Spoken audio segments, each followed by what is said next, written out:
편지 주의 교회를 통해 세상이 주를 보리라. 일어나라 아버지 사랑으로 아버지 능력으로 서로 하나 되어 그 빛을 비추라. 노래하라 아버지의 사랑을 아버지의 크심을 이 삶의 노래로 주님을 나타내라. 일어나라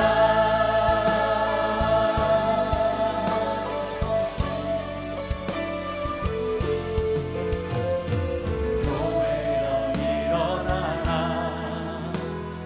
주께서 부르시니 두려움과 실패 내려놓고 교회여 일어나라. 교회여 일어나라. 주께서 보내시니 우릴 부르신 삶의 자리에서 교회여 일어나라. 우린 세상의 빛 하나님의 편지 주의 교회를 통해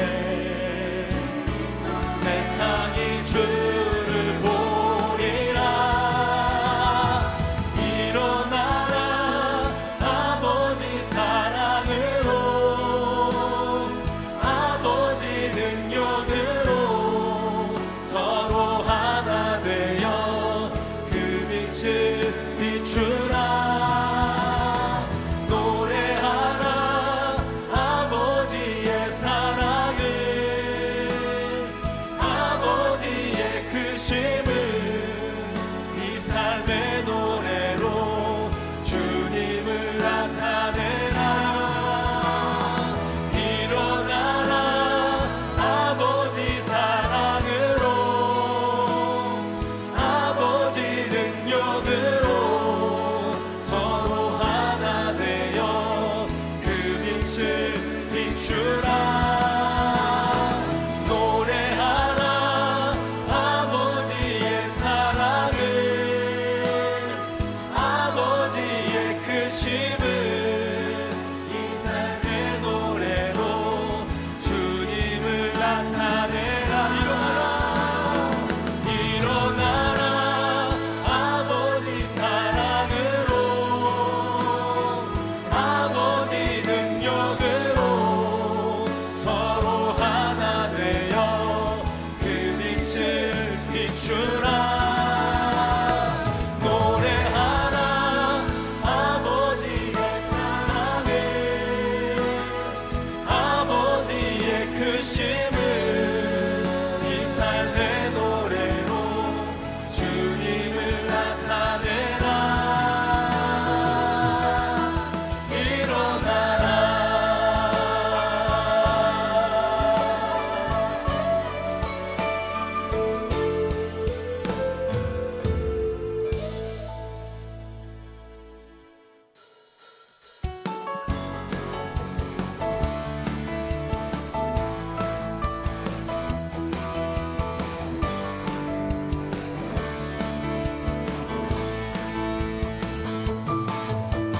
주님 같은 반석은 없도다. 찬양받기 합당하신 이를 변치 않으시는 구원의 반석 신실하시고 진실하신 주. 주님 같은 반석은 없도다. 주님 같은 반석은 없도다. 주님 같은 반석은 없도다. 찬양받기 합당하신 이름 변치 않으시는 구원의 반석 신실하시고 진실하신 주. 주님 같은 반석은 없도다.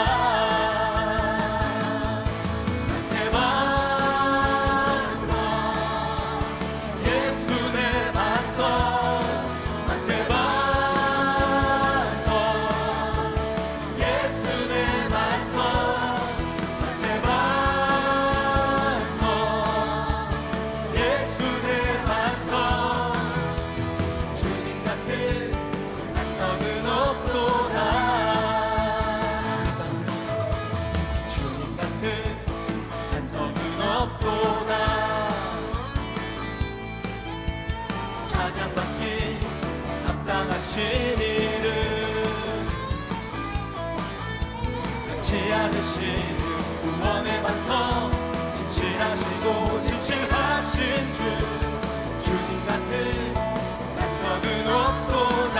만세 반석 만세 반석 예수 내 반석 만세 반석 예수 내 반석 만세 반석 예수 내 반석 주님 같은 반석은 없도다.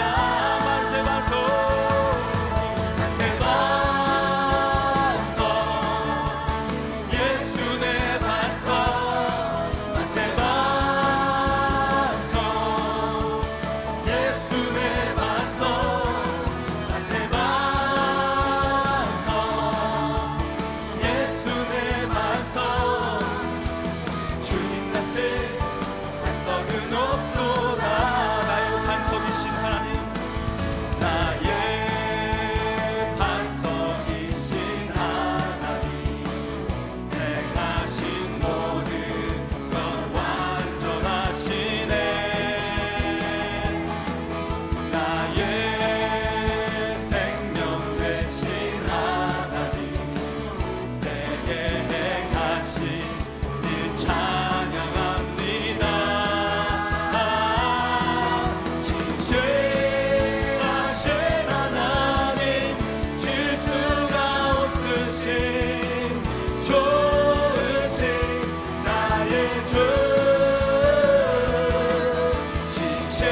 진실하신 하나님 실수가 없으신 좋으신 나의 주 나의 반석이신 하나님 나의 반석이신 하나님 행하신 모든 것 완전하시네. 나의 생명 되신 하나님 내게 행하신 일 찬양합니다.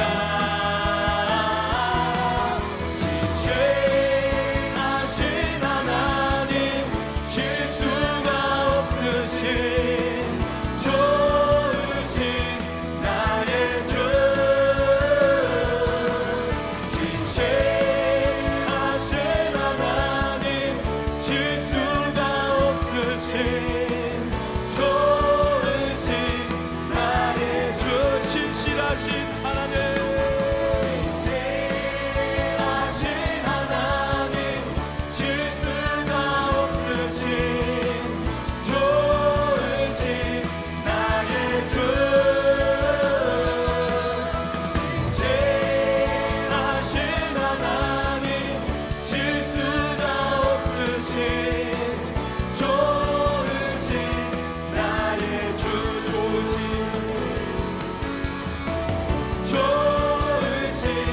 나의 주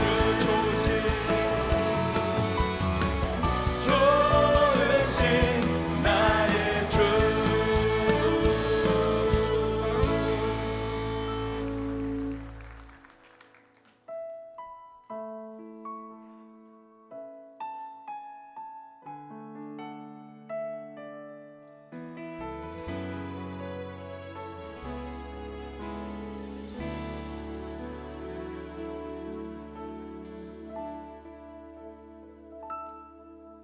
하나님의 부르심에는 후회하심이 없네.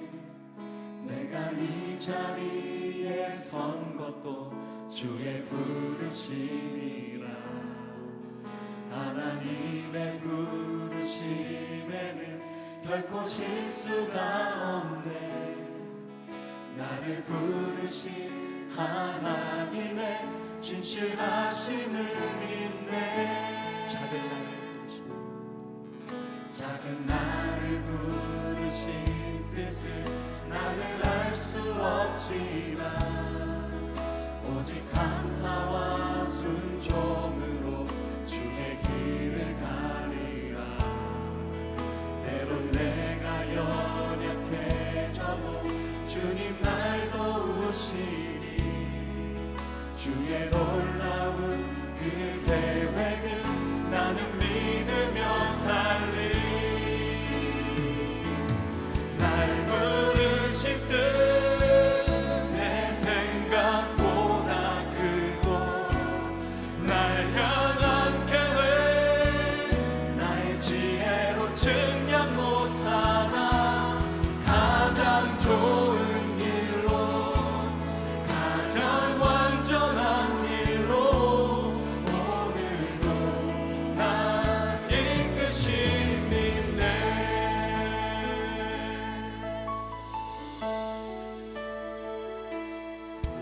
하나님의 부르심에는 후회하심이 없네.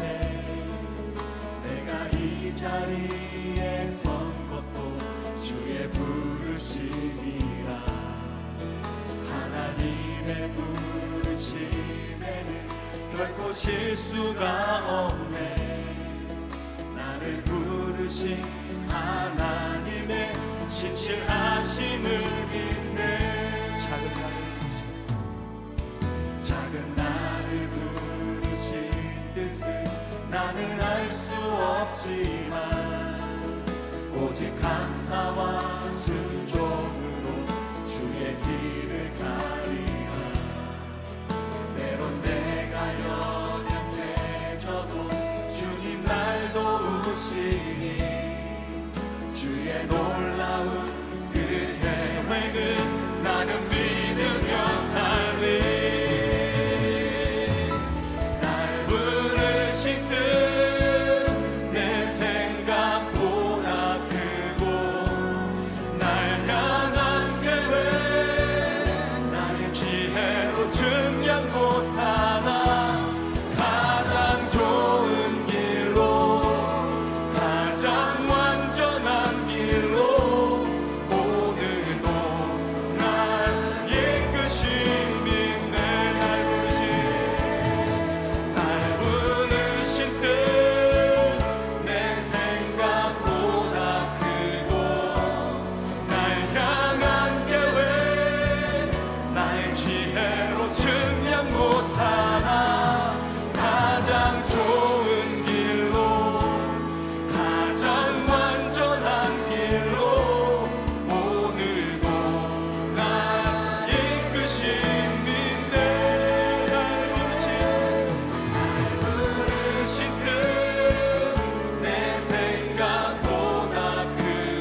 사도신경 교독함으로 신앙 고백합니다.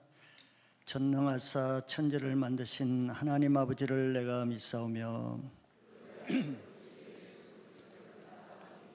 이는 성령으로 잉태하사 동정녀 마리아에게 나시고 십자가에 못 박혀 죽으시고 하늘에 오르사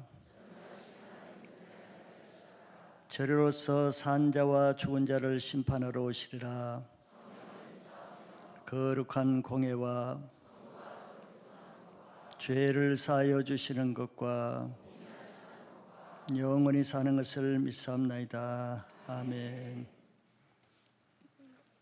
오늘 보실 성경 말씀은 마태복음 7장 1절로 5절까지입니다.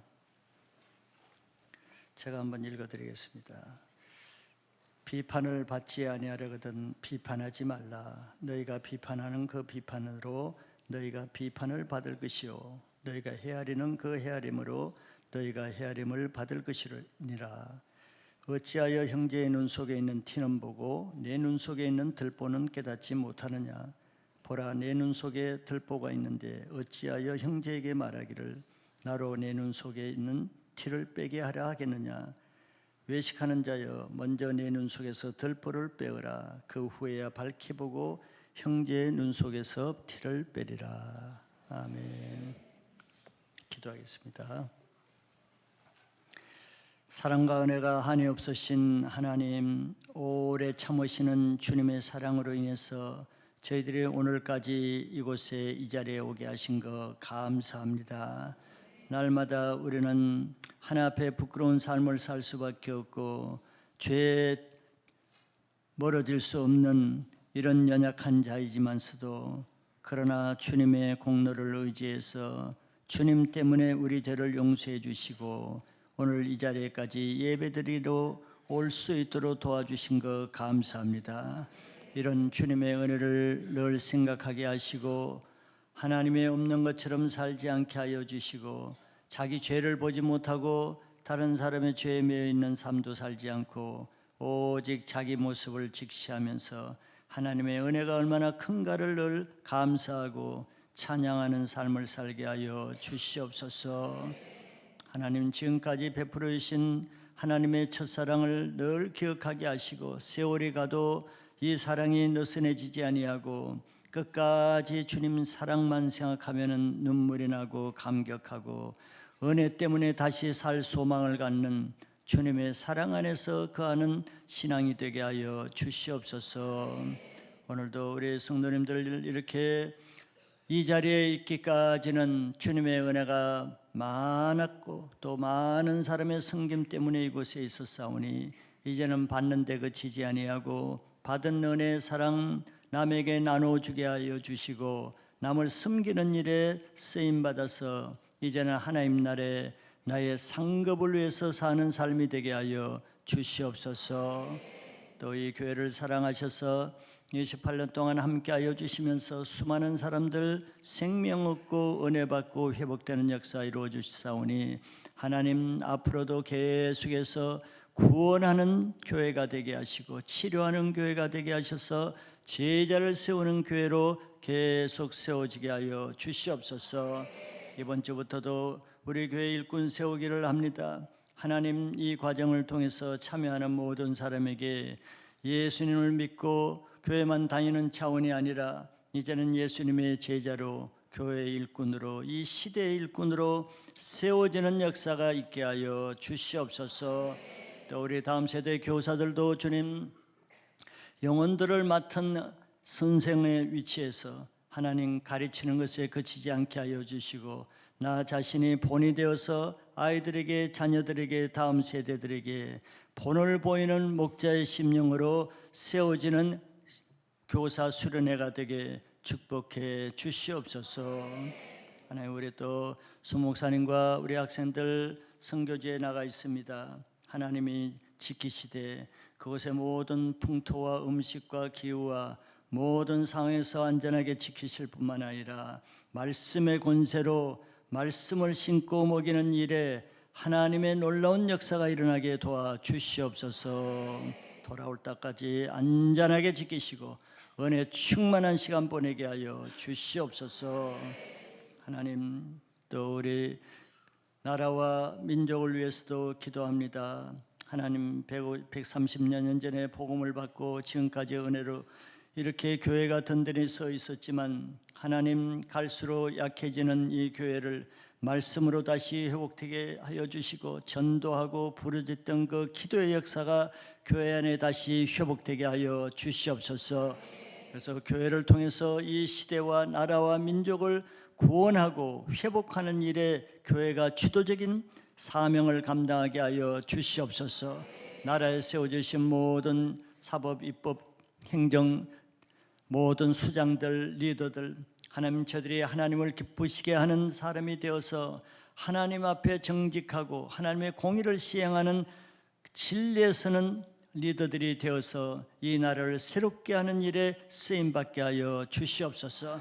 저들의 눈을 열어주시고 가려진 눈 때문에 하나님을 거스리고 창조 질서를 거스리는 일에 쓰임받지 않게 하여 주시고 양심을 따라 공의를 따라 이 나라와 민족을 위해서 쓰임받는 지도자들이 되게 하여 주시옵소서. 세계에 나가 있는 우리 선교 동역자들, 또 디아스포라와 모든 우리 동포들, 하나님 어디서 무슨 일을 하든지 하나님을 위해서 하나님의 사역에 쓰임받는 선교적인 삶을 살게 하시고 그들이 있는 곳을 복음화하는 그 일로 그들이 상급이 되게 하여 주시옵소서. 오늘 예배를 주님께 올려드립니다. 주님, 왔다가 그냥 가지 않게 하여 주시고 52주 드리는 그 예배와 같이 드리지 않게 하시고 한 번의 예배로 자기 인생이 변화되는 그 예배가 지금 이 예배가 되게 하여 주시옵소서. 말씀을 들을 수 있는 귀를 열어주시고 마음밭을 부드럽게 해주시고 생각을 주님께만 초점 맞추게 하여 주시옵소서.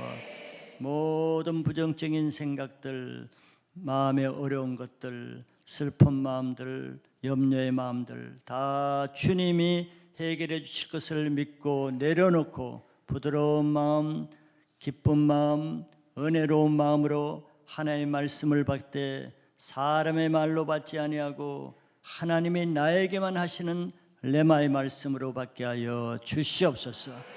특별히 교회를 처음 오신 분들에게는 말씀이 어렵지 않게 들리게 하시고 예수 그리스도의 말씀으로 들려서 예수님을 믿고 구원받는 복음의 말씀이 되게 하여 주시옵소서. 감사드리고 예수 그리스도 이름으로 기도합나이다. 아멘.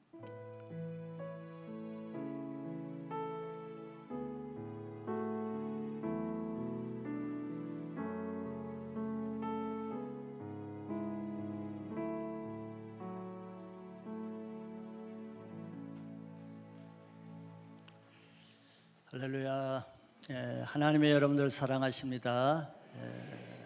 오늘 말씀은 비판하는 자의 문제라는 제목으로 나누겠습니다.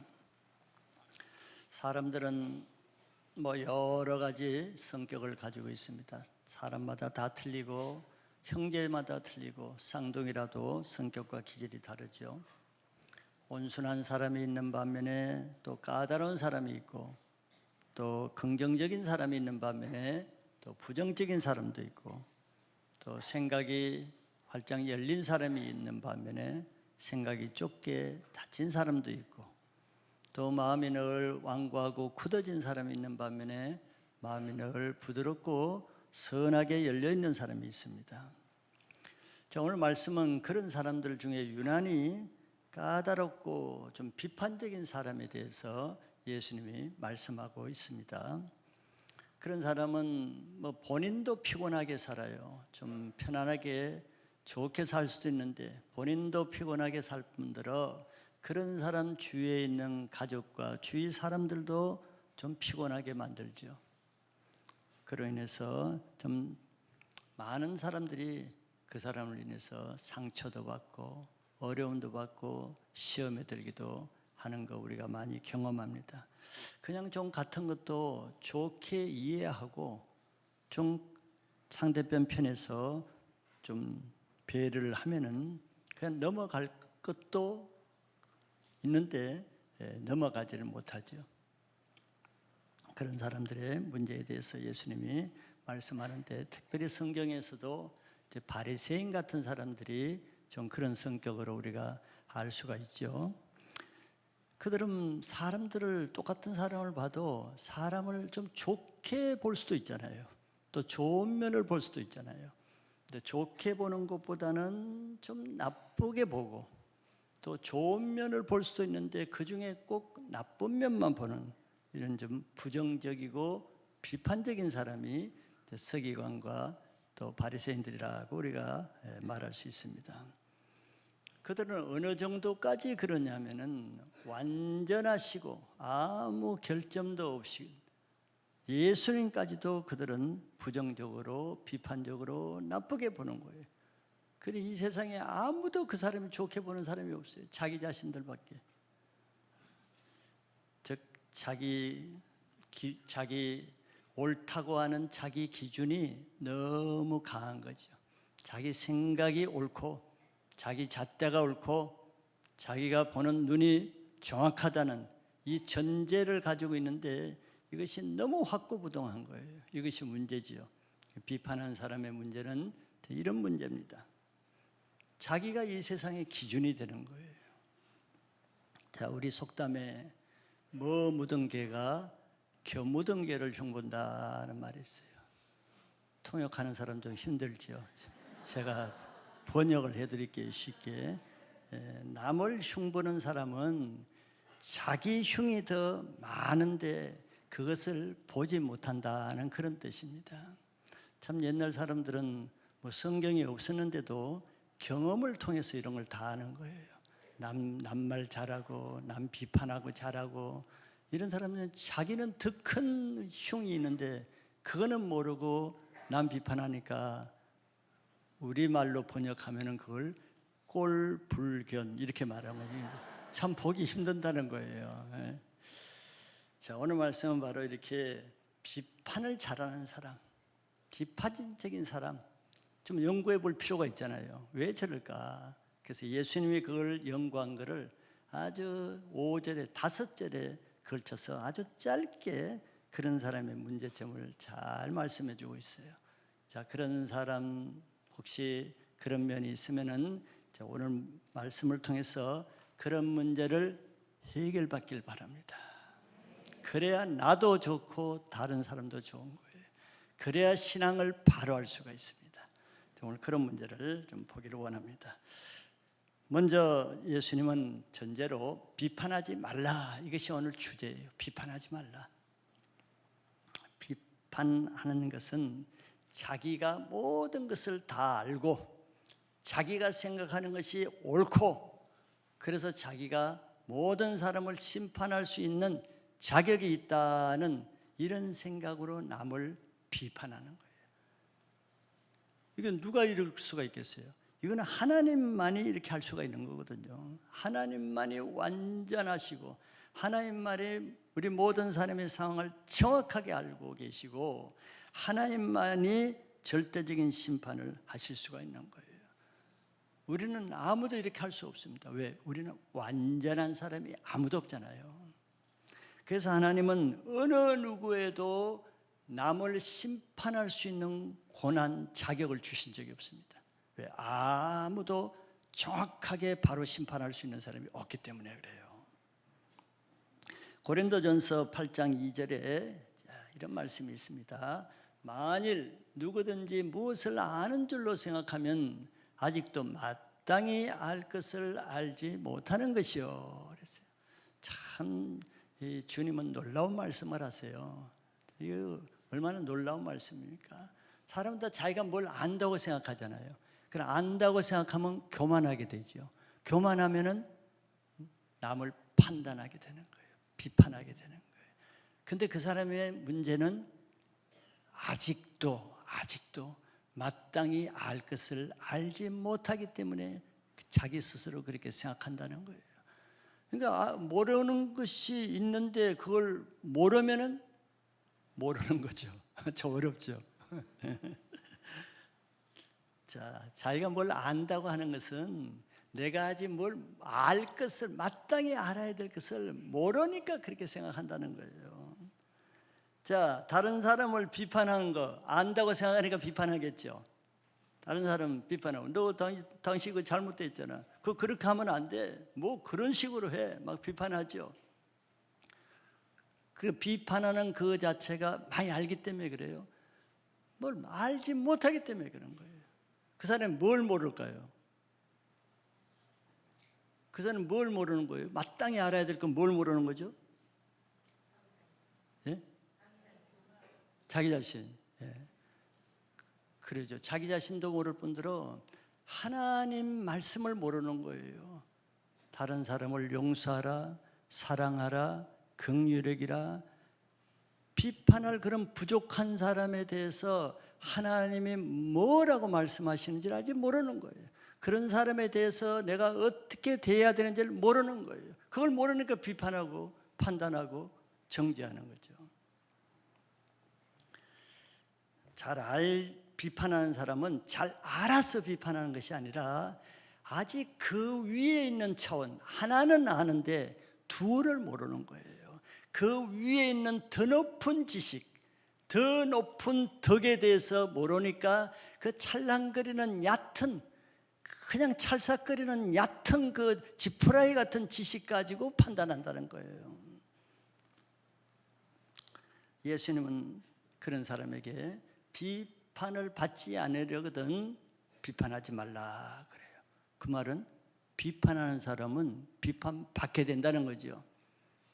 비판하면은 내가 비판하는 그 사람으로부터 내가 비판받는 게 아니고, 비판하지 말라는 것이 하나님의 말씀이기 때문에 그 사람은 하나님으로부터 비판을 받는다는 거예요. 그래서 남을 헤아리면은 그 헤아린 2절에 남을 헤아리는 그만큼 자신이 저울질 당해서 자기가 되받게 되는 겁니다. 내가 비판하면은 하나님부터 내가 비판하는 그 양만큼 하나님이 나를 비판하신다는 거예요. 그래서 비판하지 말래요. 사람으로부터 비판받는 것은 그래도 뭐 지나가면 되지만, 하나님으로부터 비판받는 것은 그건 심판이 되는 거예요. 더 큰 거죠. 로마서 14장 3절 4절에 이런 말씀이 있어요. 자, 먹는 자는 먹지 않는 자를 업신여기지 말고 먹지 않는 자는 먹는 자를 비판하지 말라. 이는 하나님이 그를 받으셨습니다. 이게 비판하지 말라는 말씀이 나오죠. 여기 이제 우상의 제물을 먹는 사람이 있고 먹지 않는 사람이 있다는 거예요. 그런데 먹는 사람은 먹지 못한 사람을 비판하죠. 무시하고 비판하죠. 그리고 또 먹지 못하는 사람은 먹는 사람을 판단하고 비판하죠. 자, 먹는 사람은 뭘 어떻게? 너 믿음이 없으니까 그것도 너 못 먹잖아. 그래도 먹지 못하는 사람은 저거 우상의 제물인데 저걸 왜 먹는 거야? 판단하고 비판한다는 거예요. 근데 먹는 사람은 몰라서 못 먹겠어요? 그 우상의 제물은 아무것도 아니야. 그런 믿음이 있기 때문에 먹는 거라는 거예요. 그래서 여기 먹는 자는 먹지 않는 자를 업신여기지 말라. 업신여기십시오. 당신 아직 어려가지고 그 벌벌 떨면서 왜 못 먹냐? 우상의 제물 아무것도 아닌데 업신여기는 무시하는 거죠. 믿음이 적다고. 그리고 먹지 않는 자는 먹는 자를 비판하는 거지. 왜 저런 이 우상에 들어진 제물을 먹는 거야? 이 비판한단 말이에요. 근데 이는 하나님이 그를 받으심이라. 두 사람 다 하나님이 받으셨다는 거예요. 그 믿음의 분량대로. 그리고 14장 4절에 넘어가시면은 남의 하인을 비판하는 너는 누구냐? 그가 서 있는 것이나 넘어지는 것이 자기 주인에게 있음에 그가 세움을 받으리니 이는 그를 세우시는 권능이 주께 있음이라. 아주 또 자세히 설명을 하시죠. 남의 하인이 누구예요? 하나님이 세우신 사람이에요. 하나님의 종이란 말이죠. 하나님이 세우신 사람을 누가 비판할 수 있냐? 즉 남의 하인을 옆집 아저씨가 비판할 수 있어요? 딴 사람 비판할 수 있어요? 그 종은 주인에게만 권리가 있는 거예요. 주인이 세우는 것도 주인이 하고 넘어지는 것도 주인에게 달렸는데 왜 남이 간섭하느냐는 거지. 그리고 그가 세움을 받으리니 이는 그를 세우시는 권능이 주께 있음이라. 즉 쓰고 넘어지는 것은 주인에게 달렸지 딴 사람이 간섭할 일이 아니라는 거예요. 잘못하면 주인이 그를 무너뜨리고 세우는 것도 주인이 세우는 것이지 네가 왜 남의 하인을 이렇다 저렇다 말하냐. 다른 사람이 아무리 비판을 해도 그를 세우시는 권능이 주께 있다. 그를 하나님은 권능으로 세우신다는 뜻이죠. 근데 하나님의 권위를 무시하고 월권을 행하지 말라는 거예요. 비판한 사람은 그런 행위를 한단 말이에요. 자기가 무슨 자격을 준 적도 없는데 자기가 임의로 월권으로 남의 하인을 하나님이 하시는 일을 간섭하고 월권을 행한단 말이에요. 이건 하나님의 주권을 거스르는 것이죠. 하나님의 마음을 모르기 때문에 그런 거예요. 그런 사람은 이제 하나님도 그럴 것이라는 그런 생각을 하죠. 하나님도 이런 사람은 가만 안 둘 것이라는 생각을 하죠.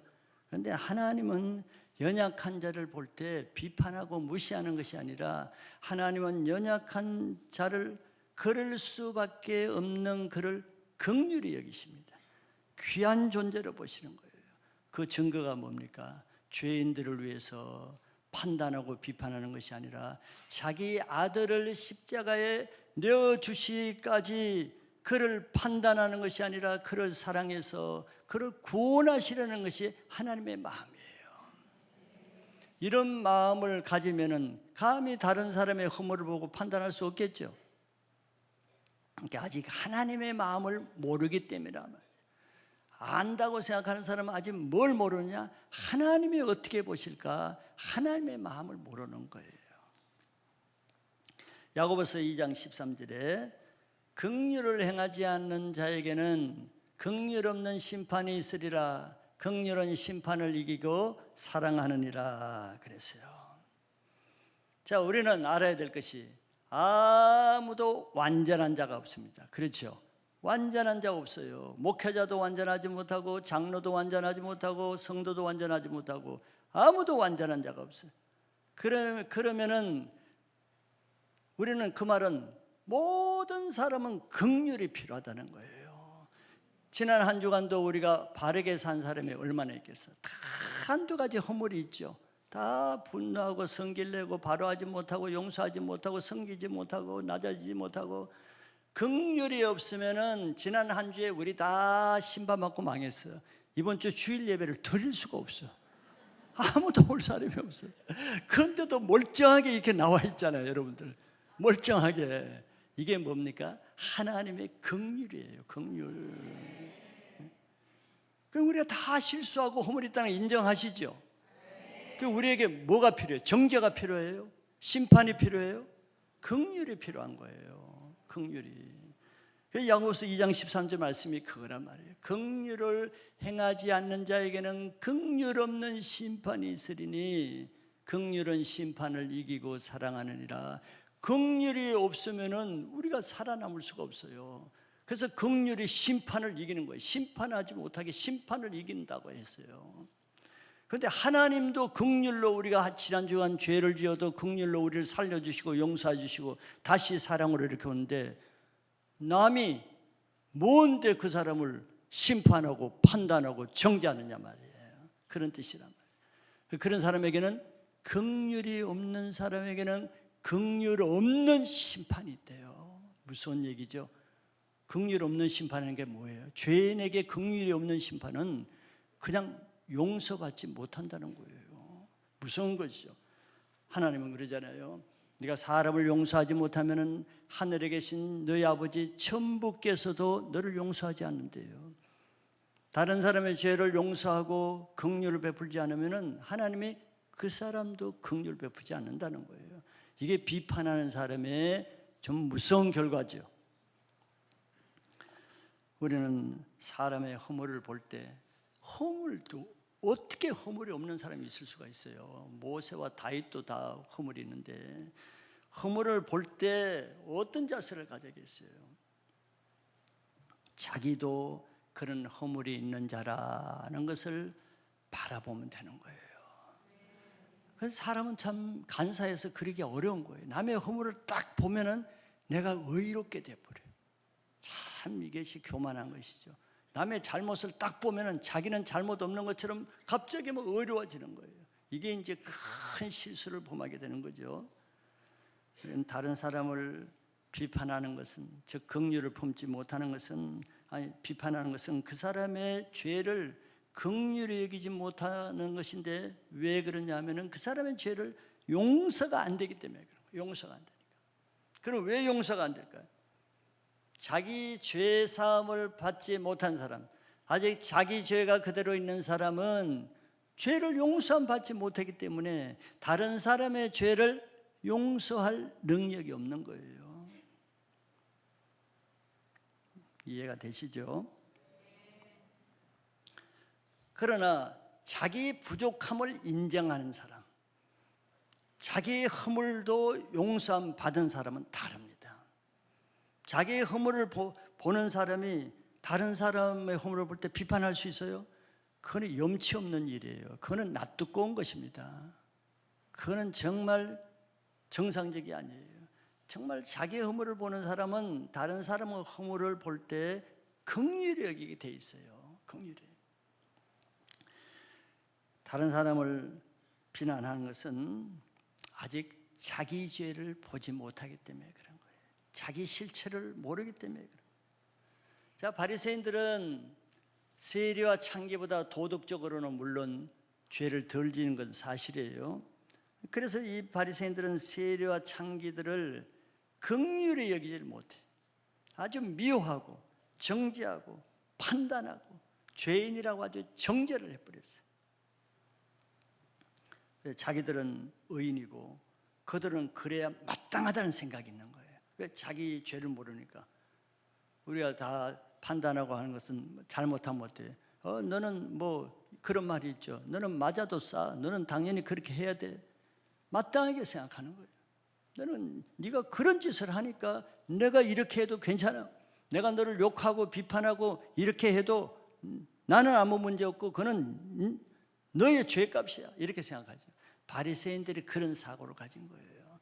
그들이 세리와 창기들은 회당에서 쫓아내고 인간 취급 안 해도 죄책감이 없어요. 너희들은 그딴 짓을 했으니까 당연한 거야 이런 생각을 했어요. 그런데 제일 절대적인 심판의 기준은 예수님이잖아요. 근데 예수님 뭐라고 그러신 줄 알아요? 예수님은 그런 사람들에게 너희보다 세리와 창기들이 먼저 천국에 들어가리라 그랬어요. 야, 이거는 서기관과 바리새인들에게는 감당이 안 되는 말이에요. 그거는 말도 안 되는 소리예요. 말도 안 되는 소리죠. 근데 이걸 우리가 잘 알아야 됩니다. 자기가 의롭다고 생각하는 사람들, 남을 자꾸 판단하고 비판하는 사람들은 이걸 알아야 돼요. 예수님 말씀입니다. 왜 그래요? 서기관과 바리새인들보다 왜 세리가 먼저 천국에 들어갑니까? 서기관과 바리새인들은 자기 죄를 인정하지 않고 알지 못하니까 죄를 용서함 받지 못하잖아요. 죄사함이 없어요. 그럼 천국에 못 들어가는 거죠. 근데 세리와 창기들은 자기 죄를 인정하잖아요. 객관적으로 자기 죄를 인정하니까 예수님부터 그 죄를 용서함 받을 수 있잖아요. 누가 더 축복이에요? 죄가 많으나 자기 죄를 인정하는 사람과 죄가 좀 적으나 그 적은 죄를 인정하지 못하는 사람, 결과가 어떤가를 말해주는 겁니다. 바로 남을 판단하는 사람, 어떤 사람이에요? 남보다 도덕적으로 조금 더 나은 사람, 이런 사람들이 문제예요. 그러죠. 그런 사람들 신앙이 좀 없는 사람이 많죠. 다 그렇다는 건 아니에요. 남보다 조금 도덕적으로 착하게 잘 사는 사람들, 이런 사람이 문제예요. 다 그런 건 아니에요. 예, 분명히 합니다. 다 그렇다는 건 아니에요. 바리새인 같은 사람은 남보다 항상 자기가 나은 거예요. 근데 이게 문제입니다. 여러분 실제 그렇지 않아요? 사회적으로 흠없이 아주 반듯하게 꼬장꼬장하게 대초까지 사는 사람, 그 사람 복음 전하는 게 어때요? 쉽지 않아요. 그 사람 교회에 오더라도 참 바뀌는 거 쉽지 않아요. 자기 의로 똘똘 뭉쳐진 거예요. 그 사람이 하는 것은 늘 자기보다 못한 사람 판단하고 비난하고 욕하고 정죄하고 이거 일하다가 세월 보내는 거예요. 저 사람 왜 저렇게 하지? 나는 이렇게 하는데 왜 저렇게 하지? 그러니 바리새인들이 구원받겠어요? 왜?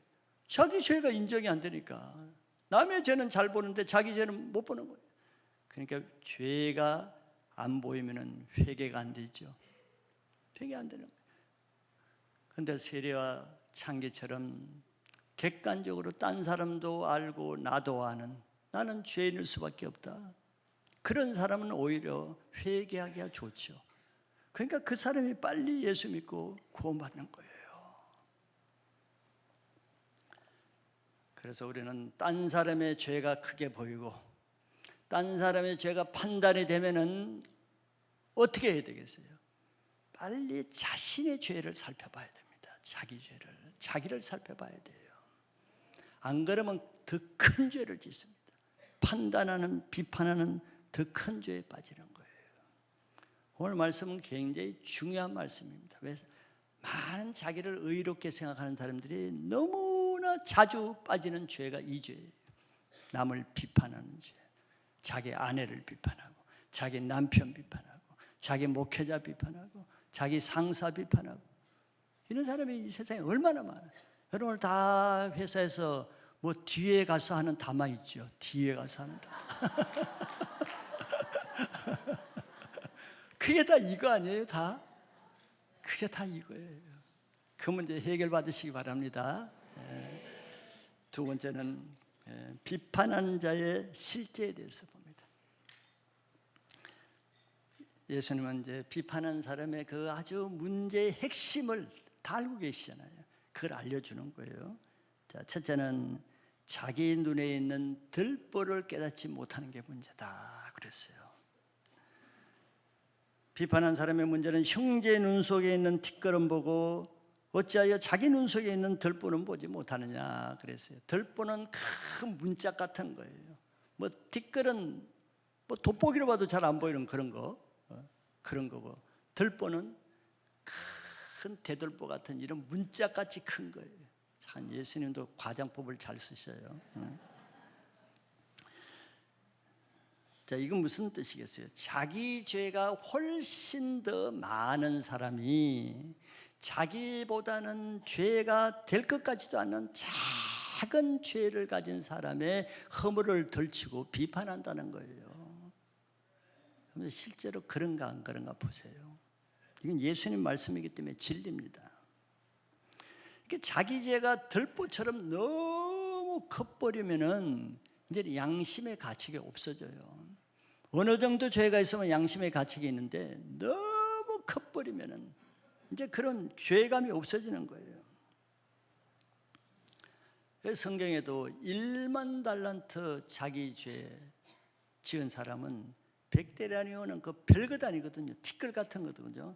그런 사람의 죄는 그냥 용서가 안 되고 큰데 자기 죄는 들보 같은 1만 달란트 죄가 되는 것은 알지 못하고 남의 죄만 트집 잡아가지고 오게 가두잖아요. 이게 비판하는 사람의 공통적인 특징입니다. 자기 죄를 모른다는 거예요. 양심불량이에요. 죄감이 없어요. 가치관의 엉망인 거예요.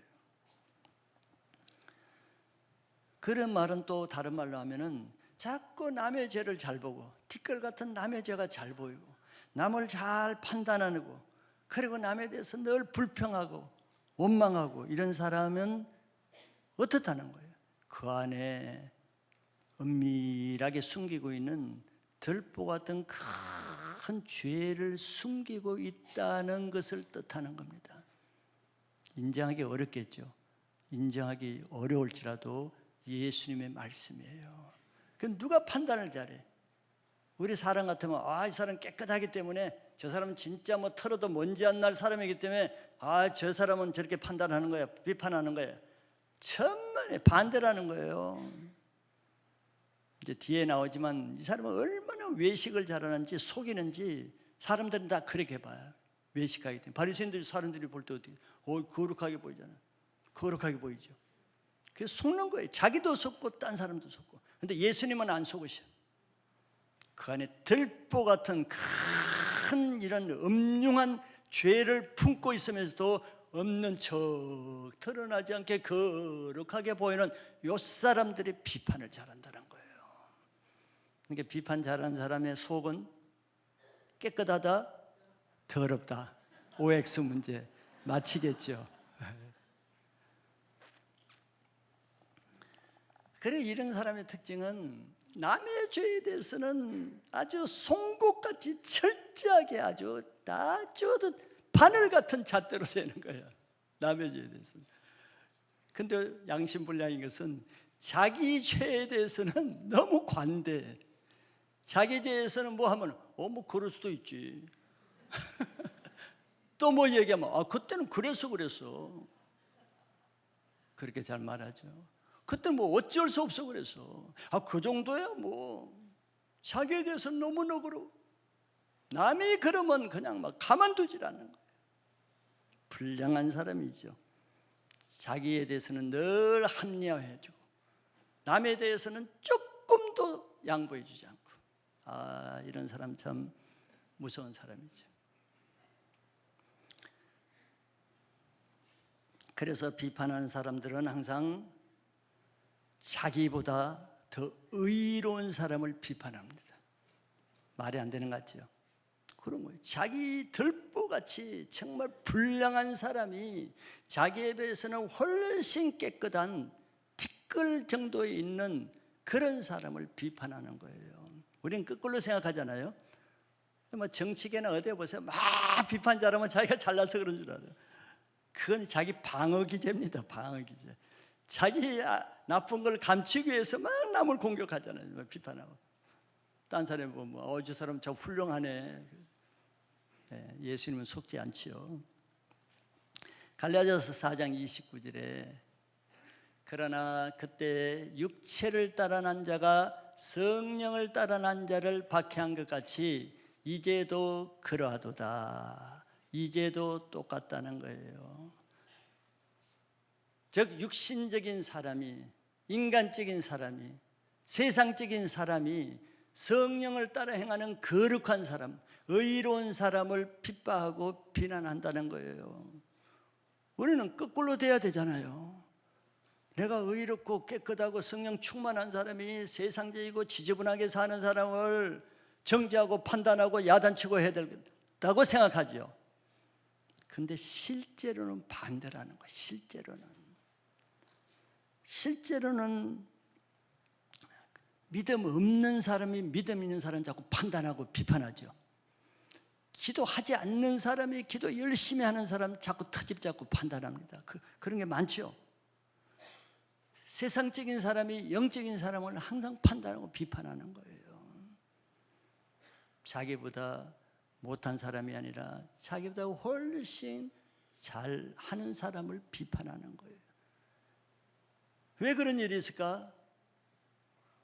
자, 비판이 어디서 나왔는가? 그것 때문에 그래. 비판이 하나님으로부터 나왔으면 거꾸로가 돼야 돼요. 하나님으로부터 나왔어. 비판하는 것이 하나님으로부터 나온 것이라면은 성령 충만한 사람이 성령 없는 사람을 막 야단쳐야지. 너 그렇게 사느냐? 근데 그런 적은 별로 없죠. 권면하고 불쌍히 여기고 중보 기도해주고 섬겨주지 그렇게 하지 않아요. 그럼 이게 비판하는 사람은 왜 거꾸로 그렇게 하느냐 말이지. 바로 비판하는 것은 사단으로부터 나왔기 때문에 그런 거예요. 마귀로부터 나왔기 때문에. 그러니까 비판하는 사람이 뭐 살리려고 비판해요? 다 죽이려고 비판하잖아요. 잘 되라고 비판해요?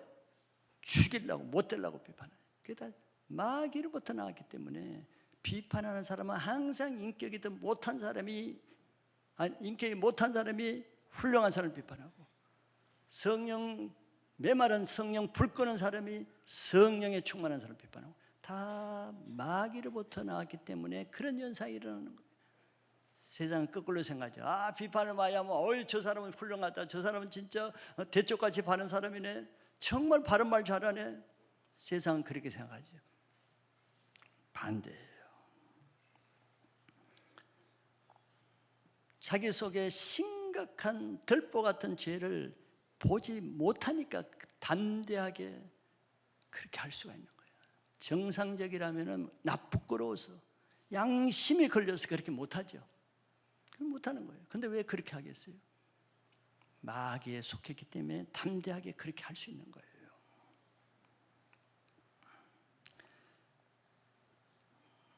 들보 같은 자기 죄를 보지 못하는 것은 그 자기 죄를 깨닫지를 못하고 회개하지 못하기 때문에 그렇죠. 그래서 남을 비판하는 마음이 들 때는 우리는 겸손하게 내 안에 무슨 회개할 죄가 있나 보다 이렇게 겸손하게 받아들이면 더 큰 죄를 짓지는 않습니다. 왜냐하면 내가 남을 비판하는 것보다도 내가 남을 비판하는 그 나를 하나님이 비판하는 그것이 더 심각하기 때문에 그래요. 두 번째는 예수님은 비판한 자의 실제에 대해서 자기 눈 속에 있는 들보를 빼는 것이 중요하다고 강조하고 있어요. 5절에 보면 외식하는 자여 그랬잖아요. 외식하는 자는 이 배우 역할을 하는 거거든요. 자기가 뭐 의로운 사람처럼 죄는 가득 품고 있어서 아주 거룩한 척, 그걸 뭐예요? 남을 비판하는 모습으로 자기가 아주 거룩한 모습으로 그렇게 하는데 예수님은 안 속아. 이 거짓말하지 말라, 속이지 말라, 외식하지 말라 그러잖아요. 이 말을 알아들었으면 바리새인들이 아주 뜨끔했을 것입니다. 왜? 들켰기 때문에, 자기 실체가 드러났기 때문에. 이들은 자기 죄를 모르니까 뻔뻔하게 남의 죄를 판단하고 있는 거예요. 예수님 볼 때 참 한심하게 보였겠죠. 그래서 이들에게 예수님은 먼저, 외식하는 자여 먼저 내 눈 속에서 들보를 빼어라. 그 후에야 밝히 보고 형제의 눈 속에서 티를 빼리라 그랬습니다. 그래야 정확하게 볼 수 있고 정확하게 분별할 수 있기 때문이라 그랬죠. 자기 들보가 있는데 어떻게 그 티끌이 보이겠어요, 정확하게. 자기 안에 죄가 있는 사람은 상황을 객관적으로 정확하게 바라보지 못하죠. 삐딱하게 바라보죠. 부정적으로 바라보죠. 왜곡돼서 바라보죠. 그런 말씀이에요. 자기 안에 죄가 있는데 네가 어떻게 바르게 분별하겠냐, 그 사람이 바른지 아닌지 네가 어떻게 알고 판단하느냐, 이런 뜻이죠. 그래서 자기 안에 들보가 있는 사람은 다른 사람의 눈에 있는 별 문제 되지 않는, 심각하지도 않은 그 티끌을 트집잡지 말고 너 눈에 있는 심각한 들보를 먼저 해결하라, 먼저 빼라고 하는 거예요. 자기 눈에 들보를 빼는 것이 어떻게 하겠어요? 회개하는 것입니다. 회개해야 그 들보가 빠져요. 그러니까 남 판단하는 사람의 오랫동안 종교성의 특징이 뭔 줄 알아요? 회개한 적이 별로 없다는 거예요. 예배는 계속 참석해도 회개를 못하면 그 들보가 그대로 있는 겁니다. 그러니까 교회를 오래 다니면서도 막 판단하잖아요. 남 비판하잖아요. 안 바뀌는 거예요. 회개하기 전엔 자기 죄가 없어지잖아요. 그래서 다시 말하지만 자기 죄가 용서함 받지 못한 사람은 남의 죄를 용서할 능력이 없는 거예요. 자기 죄사함을 받지 못했는데 어떻게 남의 죄를 용서할 수 있어요? 이 문제인 거예요. 자기 문제가 심각한 것은 자기 죄를 용서하지 못한 그것이 더 큰 문제죠. 이런 사람은 다른 사람의 죄에 신경 쓸 것이 아니라 자기 죄 문제를 먼저 신경 쓰고 해결해야 되는 거예요. 너 문제나 먼저 잘 해라는 거죠. 사람이 자기 신앙에 열심히 하는 사람은 다른 사람의 일에 간섭할 여유가 없죠. 그런 여유가 어디 있어요? 자기 문제 해결하는 것도 바쁜데. 자기 문제를 그냥 덮어두고 신경 안 쓰니까 늘 남의 문제만 신경 쓰는 거예요. 남의 문제에 간섭하고 이거 해라 저거 해라. 자, 예수님이 먼저 내 눈 속에 들보를 빼어라. 이거는 예수님이 아람어로 하신 말씀. 아람어. 그치들은 아람어를 썼어요. 아람어. 아람어로 예수님은 내 눈 속에서 들보를 빼어라. 자, 이것을 순수한 우리말, 한국말로 번역하면 무슨 말이 되겠어요? 우리 조선말로 번역하면 그렇지. 잘하네. 너나 잘해라. 이렇게 번역하는 거예요. 이게 아주 바른 번역본이에요. 너나 잘해라. 이게 한국말 번역본이에요. 그래서 원래 오늘 설교 제목을 너나 잘해라 이렇게 하려고 했는데 그렇게 하면 좀 여러분들이 딱 줍어보면 어떻게 하겠어요? 마음이 탁 다치겠죠. 그래서 제가 부드럽게 한 거예요. 자기만 잘하면 딴 사람은 아무 문제가 안 된다는 거예요. 그거는 뒷걸 문제니까. 네 문제는 덜보 문제인데 너만 잘해라. 뒷걸 가진 사람 문제는 아무 문제가 안 된다는 거예요. 요한복음 8장에도 현장에서 가늠한 여인을 예수님 앞에 붙들어 가지고 나와서 이 바리새인들이 얘기하잖아요. 이 여인은 어떻게 하겠습니까? 그러면 손에 돌을 들고 막 쳐야 된다는 거죠. 자기들은 쳐야 된다는 지식을 가지고 있는 거예요. 그거는 뭐겠어요? 자기는 죄가 없는데 이 여자 이 아주 나쁜 죄를 지었다는 거 아니에요? 그때 예수님이 이렇게 말씀하시죠. 그래, 이 여인은 죄 지은 건 사실이다. 그런데 너희 중에도 죄 없는 자가 그럼 먼저 쳐라. 아, 놀라운 말씀이죠. 그래, 이 여인은 죄 지은 거 맞아. 근데 너희 중에 죄 없는 자가 먼저 치라 그랬어요.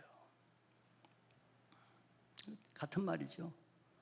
이 여자 죄에 관심 갖지 말고 네 속에 숨기고 있는 음흉한 음탕한 네 죄나 먼저 잘해라, 이런 뜻입니다. 그러니까 돌로 치려고 하는 사람들의 문제는 뭐예요? 자기 죄는 아직 모르는 거예요. 나는 이 여인보다 낫다는 거예요. 이런 여인은 죽어야 된다는 거예요. 왜? 자기 죄를 모르니까. 근데 예수는 거꾸로 말했죠. 네 죄나 봐라. 너나 잘해라. 그러니까 양심의 가책을 받아서 아무도 돌로 못 쳤잖아요. 자기 죄를 보면 남의 죄에 돌을 던질 수가 없어요. 자기가 어떤 자인가를 양심 있게 바라보는 사람은 남의 작은 죄를 비판할 수가 없습니다. 어떻게 그럴 수 있어요? 나 부끄러워서. 자기 죄를 못 보니까 다른 사람의 죄가 너무 크게 보이는 거죠.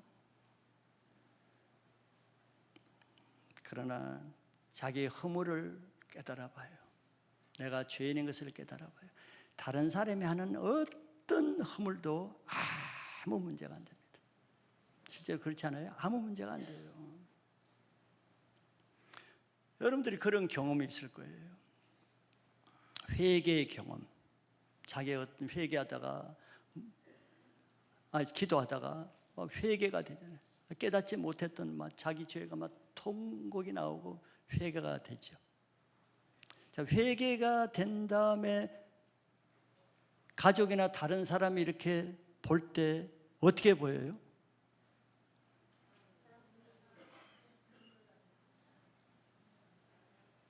회개가 되면은 그전에는 어떻게 보여요? 좀 짜증나고 좀 그러죠. 근데 회개가 되면은 참 순간적으로 다른 사람이 다 나보다 의롭게 보여요. 다른 사람이 다 나보다 훌륭하게 보여요. 어린 아이도 다 나보다 낫게 보이고 엉망으로 사는 그 사람도 나보다 낫게 보여요. 실제로 그렇죠. 실제로 그렇게 돼요. 참 이해할 수 없는 마음이 드는단 말이에요. 자기만 너무 추한 죄인이고 딴 사람은 다 훌륭한 것 같아. 이게 하나님의 마음이거든요. 이게 오리지널 우리 마음이에요. 근데 우리가 너무 변질되어 가지고 나만 옳고 남이 다 잘못돼서 저 사람은 이게 잘못되고 이게 잘못되고 이게 아주 마귀적인 마음이란 말이에요. 그러니까 온통 모든 사람은 판단하고 다니고 비판하고 다니죠. 죄를 회개한 사람은요, 그 들보가 빠지는 거거든요. 예수님 말씀은 들보가 빠져야 이제 바로 본다 그랬어요. 들보가 빠지니까 내가 옛날에 정죄했던 사람이 너무 귀하게 보이고 나중에 저 사람은 욕했던 사람이 너무 귀하게 보이고 다 나보다 훌륭하게 보이는 거예요. 왜? 문제는 내 안에 들보가 있었다는 거예요. 들보가. 내 죄가. 신앙은 이렇게 하는 거예요. 신앙은 하나님의 형상으로 하나님의 마음으로 회복되는 게 신앙입니다. 왜 죄를 지으면 우리 형상이 파괴됐잖아요. 그런데 뭘로 우리를 회복해? 예수님의 십자가로 우리의 모든 망가진 옛사람의 이 더러운 형상이 십자가로 인해서 다 회복돼 버리잖아요. 이것이 신앙입니다. 사무엘하 12장에 보면은 그 하나님의 마음에 합한 다윗도 사람이기 때문에 완전하지 않아요. 그래서 간음죄를 지었잖아요. 다윗도. 자, 다윗도 이렇다 그러면은 우리 모두는 다 인정을 해야 되는 거예요. 인정을. 그래서 다윗이 간음죄를 지었는데 다윗도 한 1년 가까이 그 죄를 회개하지 못했어요. 숨겼어요. 인정하지 않았어요. 다윗도 그랬다니까요. 그러니까 하나님이 너무 답답해가지고 다윗을, 그래도 하나님이 사랑한 자니까 다윗을 살리기 위해서 그에게 나단 선지자를 보내는 거예요. 그냥 바로 죽이고 심판하는 게 아닙니다. 다윗을 다시 돌이켜서 살리기 위해서 나단 선지자를 보내요. 그래서 나단 선지자가 가서 뭐 직설법으로 그냥 너나 잘해라 이러면 이제 뭐 칼 맞아 죽겠죠. 그래서 직설법을 하지 않고 비유를 들어 설명해서, 왕이시여, 어느 동네에 큰 부자가 있었는데 자기에게 어떤 손님이 한 사람 찾아왔는데 손님을 접대하기 위해서 자기 집에 있는 양을 잡는 것이 아니라 그 옆집에 아주 가난한 사람이 살았는데 그 사람은 그 양 한 마리 양 새끼를 자기 딸처럼 여기면서 소중하게 여기는 그 양이 있었는데 그 가난한 사람의 양을 억지로 빼앗아 가지고 손님을 대접한 사람이 있답니다. 말을 했어요. 그러니까 다윗이 어떻게 분노를 했어요. 그런 불량한 사람은 당장 죽이고 그 사람이 손해본 그 양에 대해서는 4배로 갚게 하라. 다윗은 남의 죄에 대해서는 아주 잘 보는 거예요. 잘못됐다는 거. 여러분들도 잘 보잖아요, 그죠? 제가 잘못한 거 여러분 잘 보죠? 다윗도 남의 죄는 잘 보이는 거예요. 저 나쁜 부자, 저 가만둬서는 안 겠다. 근데 나단이 뭐라냐면 바로 그 사람이 당신입니다. 한마디 했어요. 그 부자 같은 사람이 당신입니다. 그 말은 뭐예요? 왜 부자의 죄는 보고 자기 자신의 들보 같은 죄는 못 보느냐, 이 말 아니에요. 근데 다윗은 역시 하나님의 사람인 것이 드러나죠. 보통 그러면 자존심이 상해서 그냥 그대로 그 선지자를 죽이잖아요, 많은 왕들이. 근데 자기 죄를 인정한 거예요. 그 앞에서 엎드려서 맞습니다, 내가 그 사람입니다. 참 겸손하죠. 그거 쉽지 않습니다. 왕이 겸손해서 자기 죄를 고백하고 회개하니까 하나님이 그 자리에서 그 다윗의 죄를 용서해 줬어요. 그래서 다윗이 자유함 받은 거예요. 죄가 우리를 망하게 하는 게 아니에요. 죄를 회개하지 못하는 그 마음이 우리를 망하게 하는 거예요. 죄 없는 사람이 어디 있어요? 어디 있어요? 아무도 없어요. 의인은 없나니 아무도 없어요. 근데 우리가 왜 불행한 줄 알아요?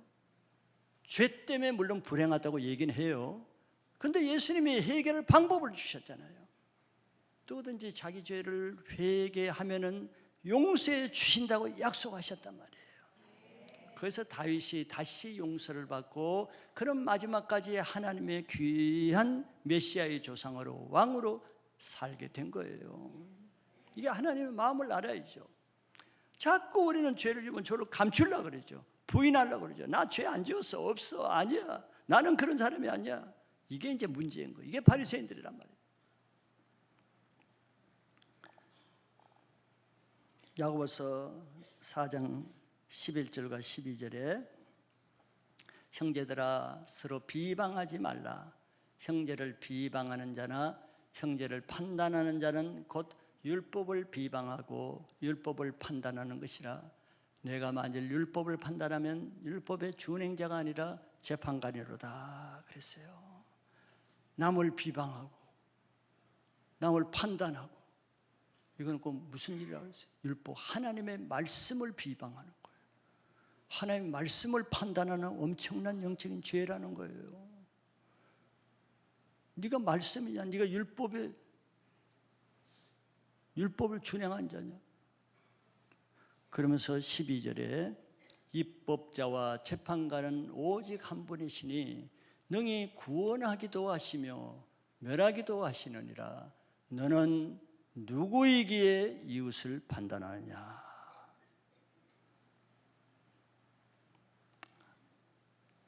너는 누구이기에?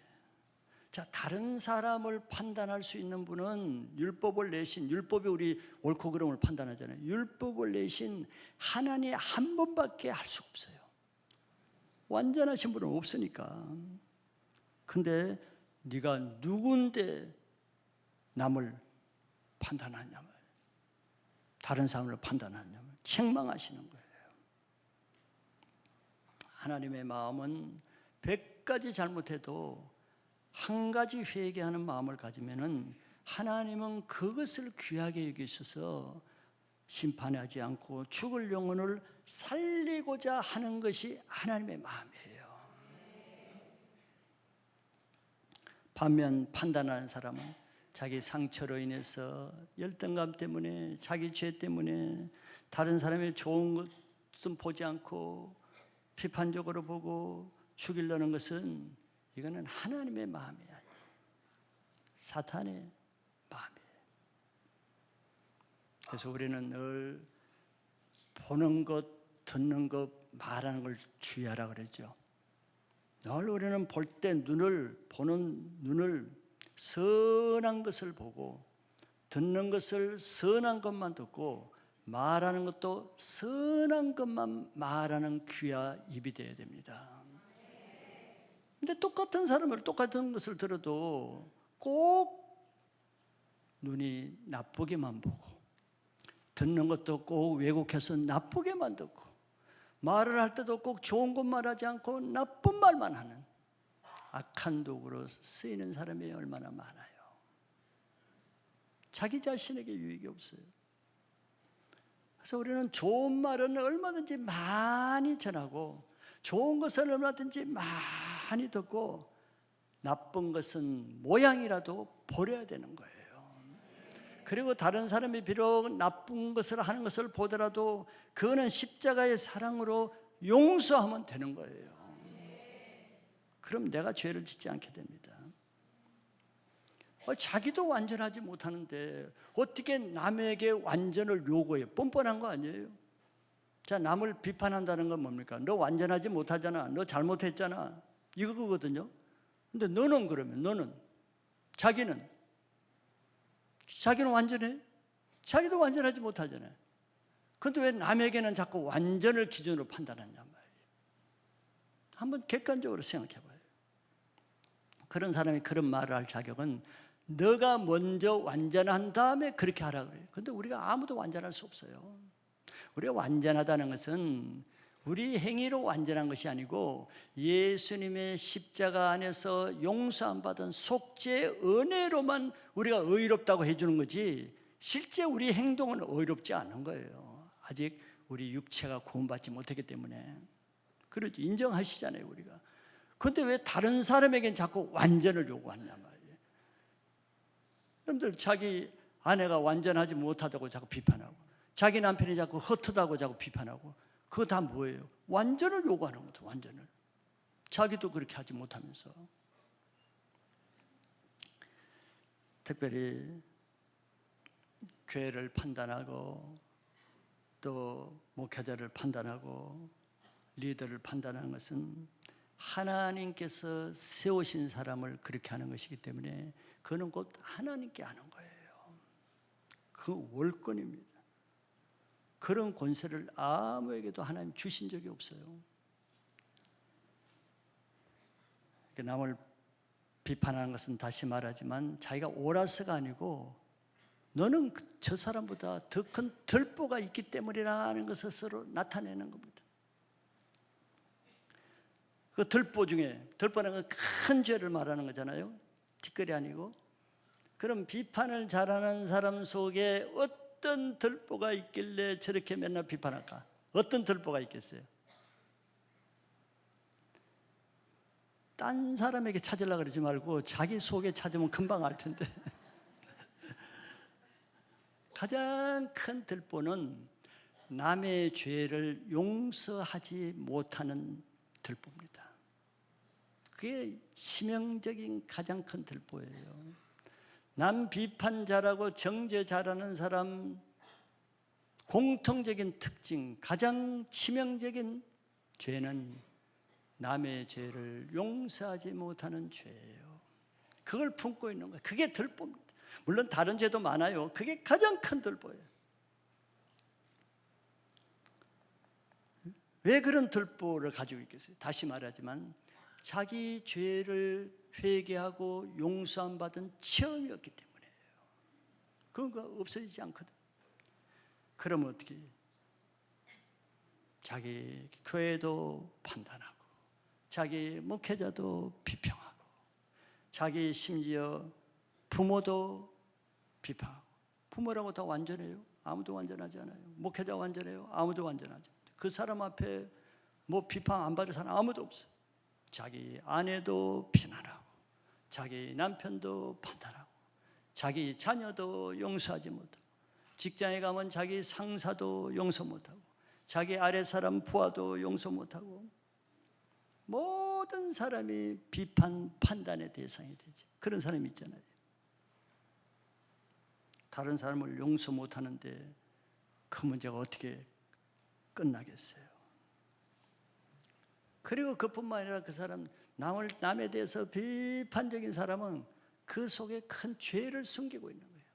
음란한 죄, 세상을 사랑하는 죄, 돈을 탐하는 죄, 허영의 죄, 교만한 죄, 속이는 죄, 사기치는 죄, 이런 죄를 가진 사람이 남을 판단을 잘합니다. 이게 예수님 말씀이잖아요.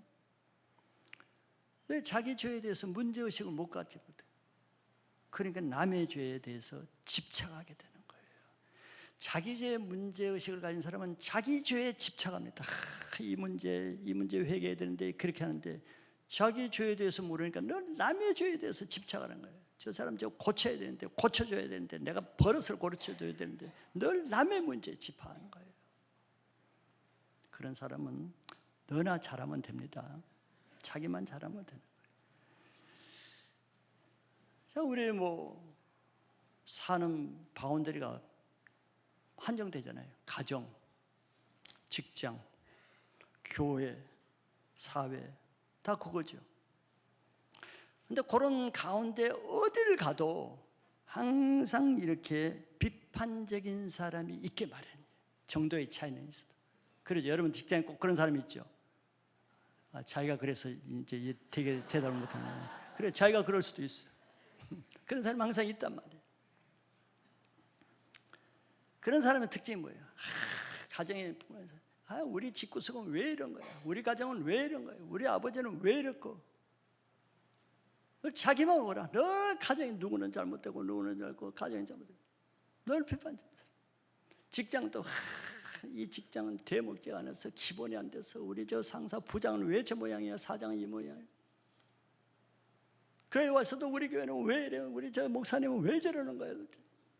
왜 맨날 이렇게 설교 때마다 이렇게 힘든 설교만 해가 내 마음을 쑤시는 거야.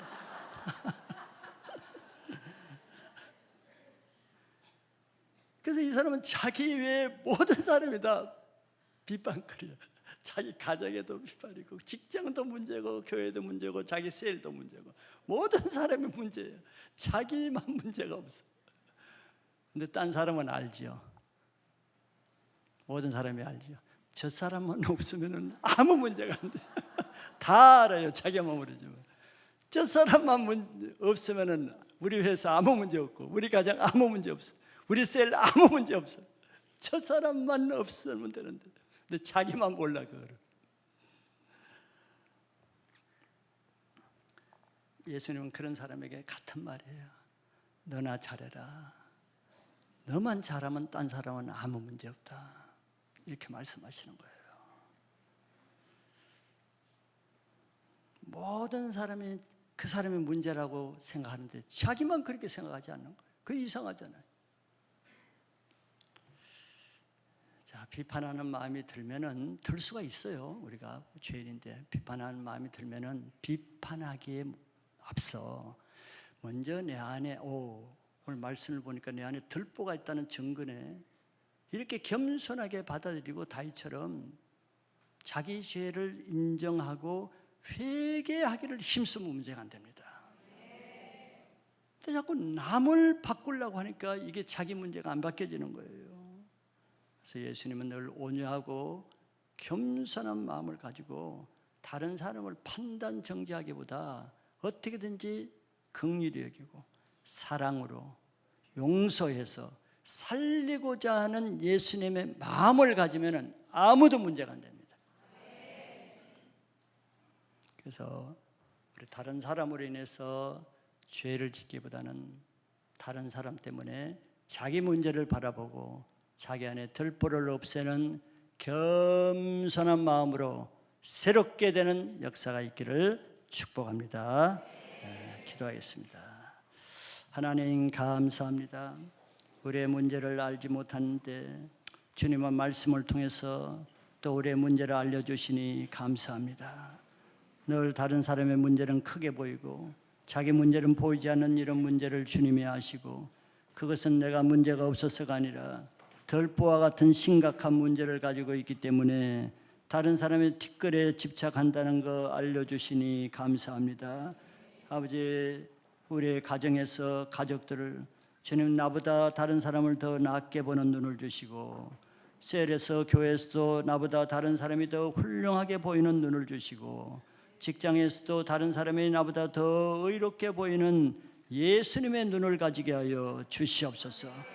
그래서 나 자신도 하나님 앞에 바로 설 뿐더러 나를 통해서 연약한 사람들이 넘어뜨리는 것이 아니라 그들을 예수님의 사랑으로 세워서 하나님의 일꾼으로 세우는 하나님의 사람으로 살게 하여 주시옵소서. 감사드리고 예수 그리스도 이름으로 기도합나이다. 아멘.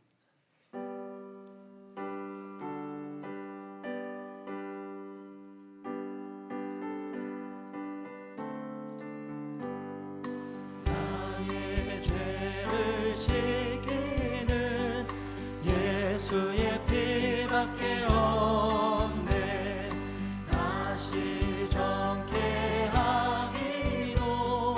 예수의 피밖에 없네.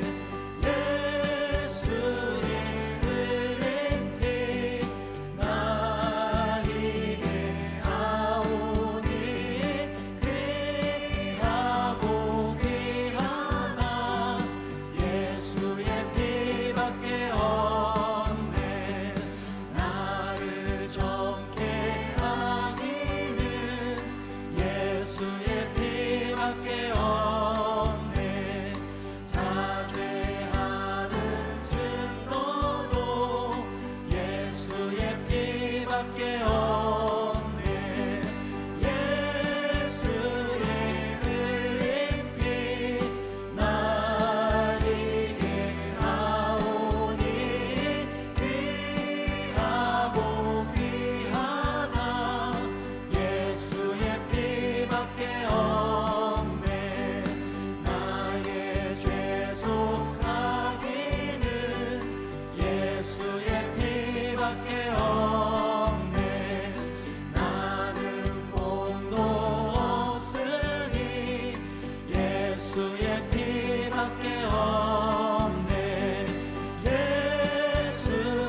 없네. 예수의 흘린 피 나에게 아우니 귀하고 귀하다. 예수의 피밖에 없네. 이 시간에 여호와 라파팀 헌금 특성 중에 예물드리는 시간 같습니다.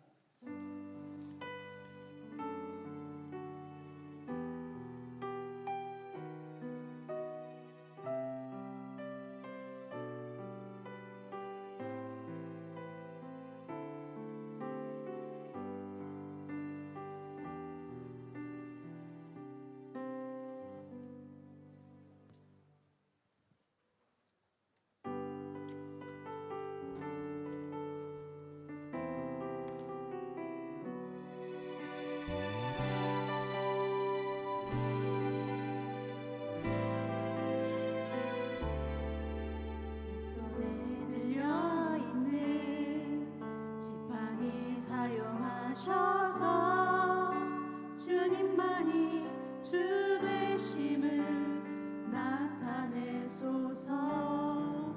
맡겨주신 사명을 감당할 힘을 주시고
감사합니다.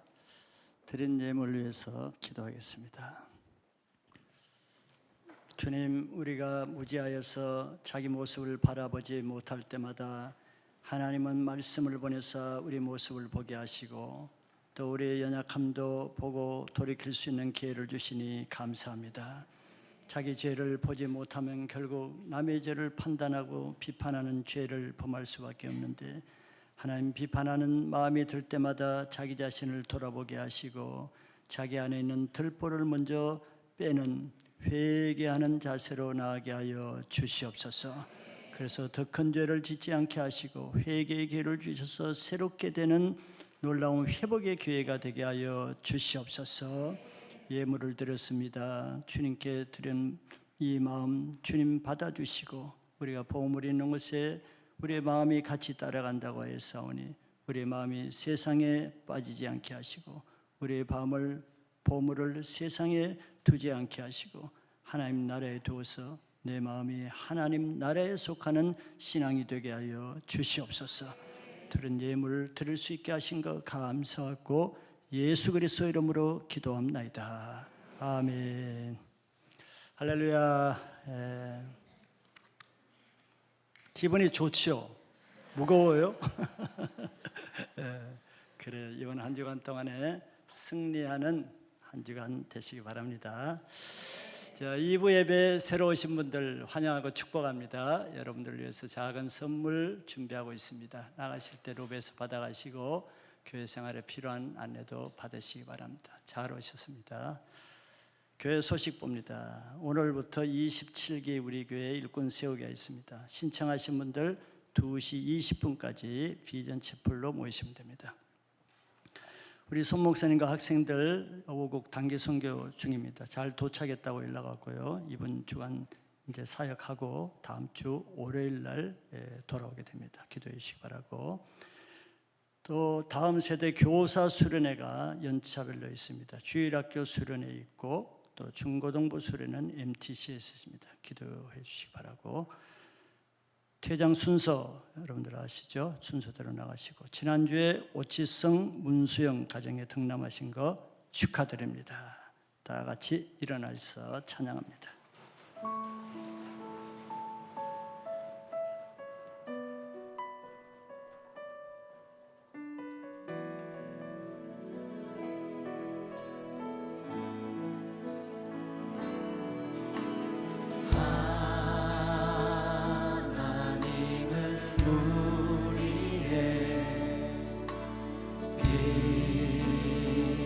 피난처가 되시고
우리의 연약한 모든 죄를 십자가에서 용서해 주신 우리 주 예수 그리스도의 고마우신 은혜와 지금도 그 예수님을 믿고 죄 사함 받고 구원받기를 원하시는 하나님 아버지의 간절하신 사랑하심과 성령님의 충만 교통 내주 치유의 기름 부으심이 오늘 말씀을 듣고 이제 내 안에 있는 죄로 인해서 남을 판단하고 비판하는 그런 모든 죄를 멈추고 내 안에 있는 나의 죄를 바라보고 회개하여서 깨끗하게 되어서 자유케 되기를 원하시는 모든 성도님들과 그의 가정과 직장 캠퍼스 섬기시는 교회 위에 지금부터 영원토록 함께 있을지어다. 아멘.